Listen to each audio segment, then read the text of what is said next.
everybody, welcome to HC 2336, a course that is entirely on Augustine of Hippo.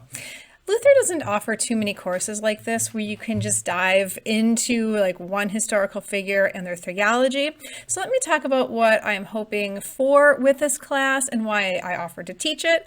I actually inherited this class. I did not create it like most of my other electives.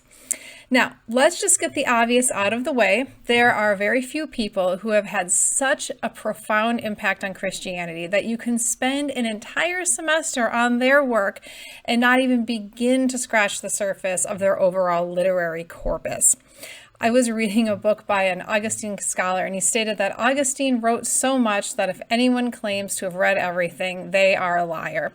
I stand by that. Augustine's literary output was enormous. So, what is so interesting about Augustine? Well, his theology changes through his life. And this actually shouldn't be surprising. My theology has changed through my life. I'm guessing your theology has changed through your life. But what you get with him is a different Augustine depending on when you read. You'll read Confessions, for example, in Unit 2. And he's still pretty young when he wrote that. He was still figuring out his theology. He is still, to be frank, somewhat idealistic. It's a very different book than, say, City of God, which you'll be reading in the last unit. In City of God, we meet an Augustine who has spent decades as a bishop, wading through complex theological and political disputes. We meet somebody whose society is collapsing around him. So do not expect a static figure. In fact, he has a book called Retractions, which you aren't reading because it is a pretty tedious read. But he actually goes back and makes corrections to his previous writings, depending on what he thinks towards the end of his life. Anyway, just kind of a fun fact. All right, so let's talk about what are my goals for this class. First, you're going to learn about Augustine, including his life, his context, what he did, and why he is important. You will also be learning about his theology. We're going to spend a lot of time on his theology. Why? Well, he's profoundly influential in Western thought, both Protestantism and Catholicism. He is much less influential in Orthodox theology, but we won't really be dealing with that much this semester. If all of Western philosophy is a footnote to Plato, then all of Western theology is a footnote to Augustine. I'm joking about that, but he is really influential. All right, no person was cited more in the Middle Ages. Martin Luther was an Augustinian monk. So there are just so many ways that you can see his influence in theology. Now, here's a part where I really want to be open about a different goal that I have.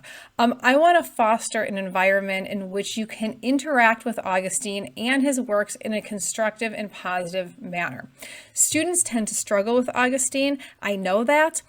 Some people actively dislike him. If that's you, that's okay. If you love them, that's okay.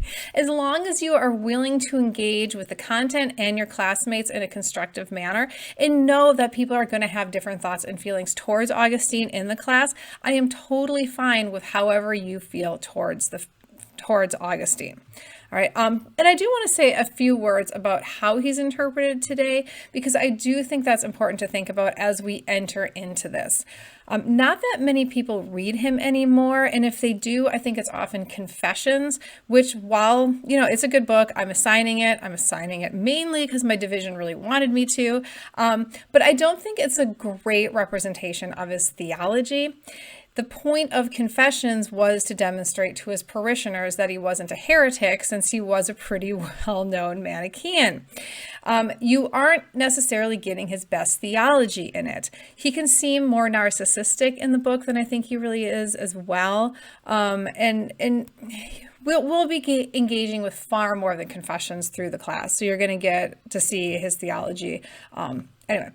So regarding his theology, I do also think it's often misrepresented today. You get sort of vague generalizations, which are pretty unhelpful. Like, he made up original sin. Not quite. He rationalized war through just war theory. Again, this is an oversimplification. He was super restrictive about sex. By modern standards, sure. But he was worlds more accepting of and positive about sex than his contemporaries were. And the idea that he thinks people are just evil, again, this is an oversimplification. And his teaching on grace and sin are actually very nuanced. Anyway, so you get the point here. Augustine is much more interesting, complicated, and nuanced than you might think coming into the course. All right, and we're going to learn all about these things through the next 10 weeks, and you'll find kind of as I said, a nuanced and interesting theologian. Now, besides his biography, which the Peter Brown book, everything else you're reading is something that Augustine wrote. Okay, so like primary source documents from Augustine. Why am I doing that? Why aren't I having you read a bunch of critique on him or something? A couple of reasons. First, he's a pretty readable writer. All right, especially considering he was writing like 1600 years ago. He tends to write out like a short question or a topic and then give an answer in a pretty accessible manner.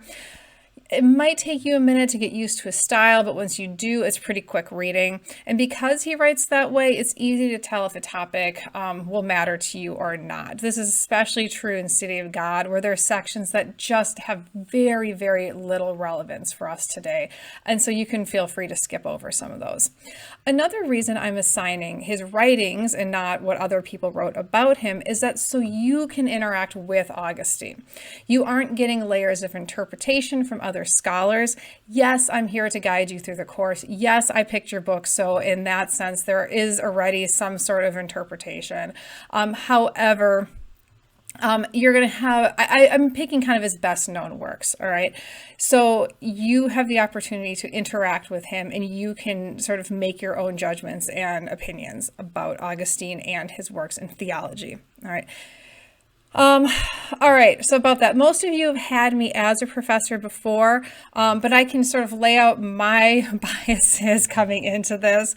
When I was younger, I'm going to be really honest, I didn't like Augustine much, all right? I thought that his opinions on human nature and stuff were a bit too dim, all right? However, as I read more of his actual writings, I gained a real appreciation for his work. I can see how Augustinian thought has influenced my own theology as a Catholic Christian in particular. I will also say that as a historian, I tend to be even more Augustinian. I don't have a particularly high opinion of human nature. I swear this is an occupational hazard of being a historian. I dare you to find a historian who thinks people make good choices. All right, anyway, that's... All right, sorry, I'm back on track. Therefore, his teachings on sin resonate with me. I love his mystical theology, but I'm actually a lot more critical on his teachings about like predestination. All right. We are not all going to agree on Augustine, his theology, or how we think his theology should impact modern Christians. That's great. I would be highly concerned if we all agreed. I think learning is best when we can honestly discuss differences, and I hope that's what we can do in this class. I also want you to be kind to yourself and to each other. We are going to be dealing with some pretty big theological topics here. Your spiritual reflection journal is a place where you can privately interact with the material in a more personal way. I'll also have prayers or meditations for each unit. I don't want this to be all head knowledge when we are also clearly dealing with topics that are of the heart. Remember, Augustine was a theologian, but he was also a pastor who cared very deeply for the people under his spiritual care. Now, I'm a professor, I'm not a pastor, though sometimes I feel a little bit like a pastor, but I do want to tend to both your intellectual curiosity in this class, but also, your feelings, your faith, and your experiences throughout this course. All right, I've gone on long enough about this. Up next is a video on North Africa. Thanks, everybody.